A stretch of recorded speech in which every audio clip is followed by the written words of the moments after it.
When people ask me how to do something, like how do I lose weight or how do I get better grades in class, it's almost always something that they already know how to do, right?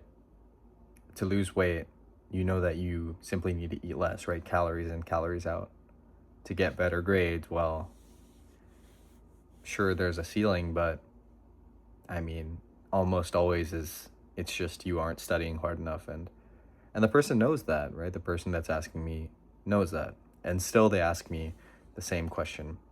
How do I lose weight? How do I get better grades? How do I do anything, whatever it may be, right?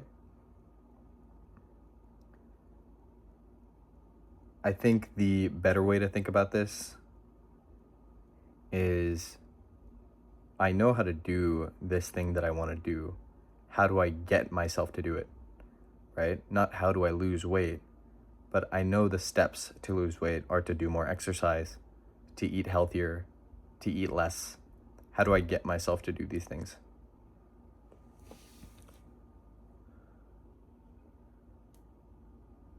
The answer to these questions is, generally speaking, always mental. There's a lot of potential drivers for why you might not be able to do something you know how to do and that you want to do. And I'm going to talk through some of them in this video, and I'll keep talking about these things as the days go on. So one example is, let's say you're overweight or obese and you're trying to lose weight. Well, if you're overweight, you've likely been that way for some time now. And so it's easy to get trapped in the identity, so to speak, that, oh, I'm overweight, I'll always be overweight. Or, oh, I'm obese, I've been obese for so long, might as well be obese for the next couple of years. And obviously that's an oversimplification, but a lot of the times it boils down to that. And I think there's two components here, two big components here. One is the identity that you have. If you've been fat for so long, it's part of your identity or ego that you are fat, right? It's kind of stuck in your head as part of you. Now, that's something I talked about in my first video, which I highly recommend, by the way. But there's also a bit of sunk cost fallacy going on, right? It's like if you have, say, had bad grades throughout your time in school, then it's almost like you spent so much energy, right? Obviously, it doesn't take that much energy to get bad grades, but it's almost like you've got bad grades for so long, you might as well keep doing it, right? Let's say you're trying to get into a top university and you're in high school. You could be struggling in high school, right? You could be having bad grades for whatever reason, probably because of a lack of effort, right? Because that's what it is most of the time. And you know that hypothetically you could make a positive impact by doing better in the following semester of your classes. But in your mind, in the back of your mind, you might think, well, my grades have been bad for freshman year, sophomore year. If my grades are so bad, what harm does making them any badder? What harm is making them any badder gonna do? And let's think about that for a second. What logic or what sense does it make to keep doing bad or keep failing in something just because you failed at the thing before? What kind of an example are you setting for yourself? If you have that type of mentality, then you won't be able to pull yourself out of a rut, because you've dug the hole a couple of feet deep. Might as well keep on digging. A much more useful mentality, and this might seem obvious, but I can tell you 90+ % of people just subconsciously don't keep this mentality, is, okay, I'm doing bad. Let me take the effort to pull myself out now. Regardless of how bad I've been doing, regardless of how long I've been doing bad. Now, what if you've overcome that hurdle? You've made the bold decision to push yourself and try and succeed in whatever you're trying to succeed. Whether it's trying to lose weight, trying to get better grades, trying to get a job, trying to get a girlfriend, whatever it is, right? There's another big thing I want to talk about. And that big thing is moving the goalposts. Now, I'm definitely going to make more videos on this in the future. But the gist of moving the goalpost is you take a positive motivation, next success that you've created for yourself, and you turn that into a failure in your mind. Now, how does this work in real life, right? Or what's like a real life example of this?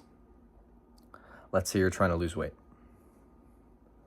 and you've overcome the identity, the hurdles of ego, identity, and like sunk cost that I talked about earlier. And you've decided, okay, you know what? I'm gonna not eat the slices of pizza and donuts today. I'm gonna eat a salad. And you actually do end up eating a salad.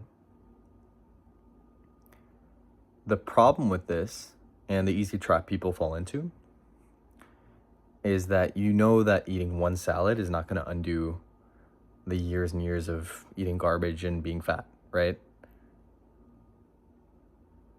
So what does your mind naturally do? Your mind basically says, well, okay, you've eaten the salad. Good. I mean, that's what you wanted to do. But that's not going to get us to where we need to be. We need to have a 6-pack by next month, right? In 30 days, we're going to start watching all these 6-pack routines. We're going to start doing like high intensity cardio, whatever, blah, blah, blah. And suddenly, and it's super subtle, so you might not even notice it, but your brain goes from setting a goal for yourself to eat a salad, one salad today, to I need to eat a salad every day for the next 7 days or the next entire month. And what does that set you up for? You have spent perhaps years, maybe a majority of your life, being overweight or obese. And now all of a sudden, your mind is setting an expectation for you to eat a salad every day for the next 30 days. You are probably not going to make it, right? One day or another, you're going to fail, maybe on the 5th day, maybe on the 10th day. And your original success, that fuel you had used to get you that success, right, to eat that one salad on day one, has now turned into a failure, right? Because yes, you were able to eat that salad on day one, but your mind moved the goalpost to eating a salad every day for the next 30 days, and you weren't able to do it. So there's no success anymore. It's just a failure. Now, what does this set your mind up for? If your mind knows that every time you try and take a step towards progress or towards a goal, it ends out in failure because you've moved the goalpost every time and you've made it an impossible task, then that's not going to be an action reinforced in your mind. It's not going to be an action reinforced for you, and it's going to be much harder for you to reach your goals. So what I recommend here is simply notice that your mind is trying to move the goalpost when you try and make a positive action.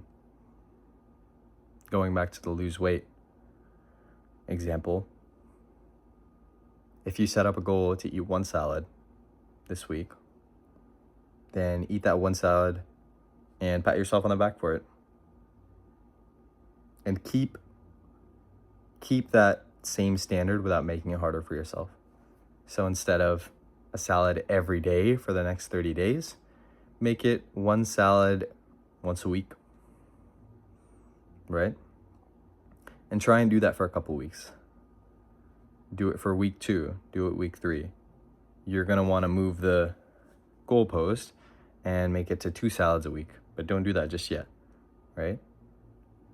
Do it for week 4, week 5, and slowly, once you're, building the habit and the natural, sort of inspiration to go forward without it being pressure, and those are two very different things, motivation and pressure, and I'll save that for a different video. But once you start having that feeling like, okay, I can do more, and I want to do more, sincerely, you don't feel like you're being forced to do more, then you can maybe change it to 2 days a week, right? So just be slow and steady, because slow and steady wins you the race, and moving the goalposts, it's not going to reinforce the positive behaviors that you want to, commit to. So keep that in mind, and I wish you all the best. Thank you.